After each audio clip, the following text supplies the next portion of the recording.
السلام علیکم ورحمۃ اللہ وبرکاتہ۔ امید ہے کہ آپ سبھی برس خیر آفت سے ہوں گے۔ جیسا کہ آپ کے علم ہے کہ حج کے ایام چل رہے ہیں، اسی عنوان پر سوال و جواب پیش کر رہا ہوں۔ آئیے سوال پیش کیا جا رہا ہے کہ حاجی مینا عرفات مزدلفہ میں مقیم ہوگا یا مسافر؟ یہ سوال پیش کیا جا رہا ہے، امید ہے کہ یہ آپ کے علم میں اضافہ کرے گا۔ چلتے ہیں اپنے سوال و جواب کی طرف۔ درود شریف پڑھ لیجیے۔ اللہم صلی علی محمد وعلی ال محمد کما صلیت علی ابراہیم وعلی ال ابراہیم انک حمید مجید۔ اللہم بارک علی محمد وعلی ال محمد کما بارکت علی ابراہیم وعلی ال ابراہیم انک حمید مجید۔ بسم اللہ الرحمن الرحیم۔ حاجی مکہ، مینا، عرفات اور مزدلفہ میں مقیم ہوگا یا مسافر؟ سوال: حاجی مکہ میں مسافر ہوگا یا مقیم؟ جبکہ وہ 15 دن قیام کی نیت کرے، مگر اس قیام کے دوران وہ مینا اور عرفات میں بھی 5 دن کے لیے جائے اور آئے، ایسی صورت میں وہ مقیم ہوگا یا مسافر؟ اور مینا اور مکہ شہر واحد کے حکم میں ہیں یا وہ الگ الگ شہر ہیں؟ جواب: مکہ، مینا، عرفات اور مزدلفہ الگ الگ مقامات ہیں۔ ان میں مجموعی طور پر 15 دن رہنے کی نیت سے آدمی مقیم نہیں ہوتا۔ پس جو شخص 8 ذی الحجہ کو مینا جانے سے پہلے 15 دن مکہ مکرمہ آ گیا تو وہ مکہ مکرمہ میں مقیم ہو گیا۔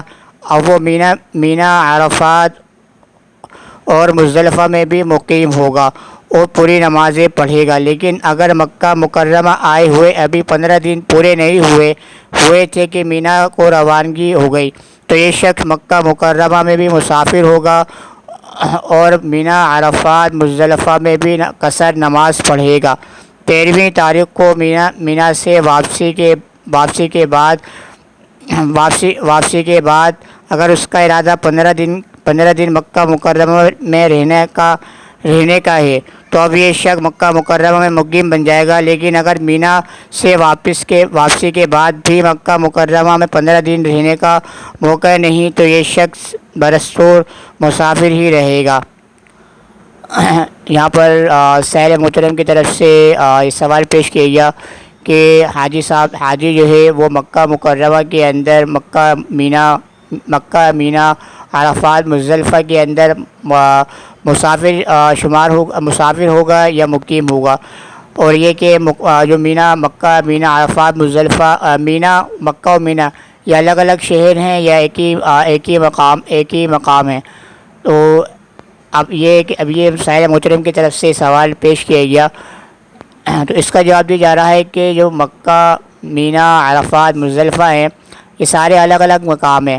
ہاں، اگر کوئی شخص مکہ کے اندر آیا، مثال کے طور پہ جیسے کہ 8 ذی الحجہ ہے، 8 ذی القعدہ، 27 ذی القعدہ کو، 25 ذی القعدہ کو، جیسے آگے 20 ذی القعدہ کو، یعنی کہ 8 تاریخ سے مینا سے پہلے 15 دن اس نے قیام کر لیا مکہ مکرمہ کے اندر، تو وہ باقی جگہ بھی کیا ہے وہ مقیم کہلائے گا۔ ٹھیک ہے، مقیم کہلائے گا۔ تو باقی مینا، عرفات، مزدلفہ میں کیا ہے وہ پوری نمازیں پڑھے گا، قصر نماز نہیں پڑھے گا۔ اگر اس کو آئے ہوئے 15 دن ہوئے ہیں یا 15 دن سے کم ہوئے ہیں، 10 دن ہو گئے، 12 دن ہو گئے، اب وہ 13ویں دن یا 14ویں دن، 12ویں دن وہ مینا کی طرف سے روانگی ہو گئی، اب اس صورت میں اس کے مینا کی طرف آتے ہوئے 15 یوم اس کے بھی کمپلیٹ نہیں ہوئے تھے مکہ کے اندر، تو اس صورت میں برستور وہ مسافر ہی کہلائے گا۔ تو اس صورت میں وہ جیسے مسافر عام طور پہ 2 رکعت نماز پڑھتا ہے، قصر کرے گا تو پوری نماز نہیں پڑھے گا، بلکہ وہ قصر کیا ہے 2 رکعتیں پڑھے گا۔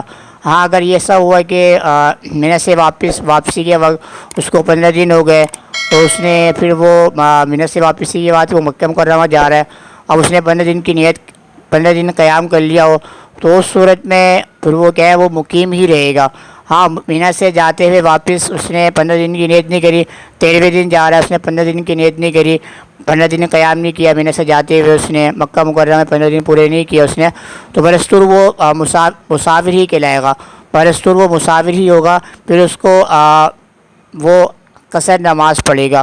اگر وہ 15 دن پہلے آ گیا مکہ مکرمہ کے اندر تو اس صورت میں یہ ہے کہ وہ مقیم ہوگا اور وہ مینا، عرفات، مزدلفہ کے اندر پوری نمازیں پڑھے گا۔ اگر وہ اس کو آئے ہوئے مکہ مینا سے پہلے 8 ذی الحجہ کو مینا جاتے ہیں، اس سے پہلے مکہ مکرمہ کے اندر 15 ایام نہیں گزرے، بلکہ 13 دن ہو گئے، 12 دن ہو گئے، اس کے بعد پھر وہ اس کا جانا مینا کی طرف جانا ہوتا ہے ذی الحجہ کو 13ویں دن یا 12ویں دن، تو اس صورت میں وہ اس کے 15 یوم کمپلیٹ نہیں ہوئے، تو اس صورت میں وہ کیا ہے، وہ مسافر ہوگا اور وہ پوری نمازیں نہیں پڑھے گا بلکہ 2 رکعتیں پڑھے گا۔ اگر اس کے 15 یوم پورے ہوئے مکہ مکرمہ کے اندر، اس کے بعد اس کا مینا جانا ہوا 8 ذی الحجہ کو، تو اس صورت کے اندر پھر وہ پوری نمازیں پڑھے گا، 4 رکعتیں جیسے ہوتی ہیں عام طور پر، وہ کمپلیٹلی پوری کیا ہے وہ نماز پڑھے گا۔ وہ مسافر نہیں کہلائے گا بلکہ وہ مقیم کہلائے گا۔ تو مقیم کے اوپر لازم ہے کہ وہ 4 رکعت پڑھے۔ تو اگر وہ مکہ سے مکرمہ سے واپسی کے وقت، اگر اس نے 15 یوم کی مینا سے واپسی کے وقت مکہ مکرمہ جا رہا ہے، اس نے 15 دن کی نیت کر لی، 15 دن پورے کروں گا، تو اس صورت میں وہ مقیم ہوگا، پوری 4 رکعتیں پڑھے گا۔ اگر مینا سے جاتے وقت اس نے مینا سے روانگی ہو رہی ہے 13ویں دن، تو اس نے 15 یوم کی نیت کر لی کہ 15 دن پورے کرے گا مکہ مکرمہ جا کے، تو اس صورت میں 15 دن کی نیت کر لی، تو اس صورت میں وہ مقیم ہوگا تو اس صورت میں 4 رکعتیں پڑھے گا۔ اگر مینا سے جاتے ہوئے مکہ مکرمہ اس نے 15 دن کی نیت نہیں کری کہ 15 دن رہوں گا، تو برستو مسافر ہی کہلائے گا، تو اس صورت میں وہ 2 رکعتیں پڑھے گا۔ تو بات یہ ہے کہ سائل محترم کے لیے بات واضح ہو گئی ہوگی۔ آپ سے بھی ریکویسٹ ہے کہ آپ کے ذہن میں کوئی سوال گردش کر رہا ہو، وہ آپ میرے سامنے پیش کر سکتے ہیں، میں انشاءاللہ قرآن و سنت کی روشنی میں اس کا آپ کو جواب دوں گا۔ آپ سے ریکویسٹ ہے کہ آپ کے ذہن میں کوئی چینل کو سبسکرائب کیجیے۔ فیس بک پہ آن لائن قرآن مجید کے حارث کے نام سے، انسٹاگرام پہ محمد زید کے نام سے، اسنیک کے والا محمد زید کے نام سے، ٹک ٹاک کے والا مولانا محمد زید کے نام سے میری آئی ڈی مینشن ہے، اس کو بھی آپ فالو کر سکتے ہیں۔ کل انشاءاللہ اسی عنوان پر سوال و جواب کے ساتھ آپ کے سامنے حاضر خدمت ہوں گا۔ میں آپ سے اجازت چاہتا ہوں۔ السلام علیکم ورحمۃ اللہ وبرکاتہ۔ ٹیک کیئر، اللہ حافظ۔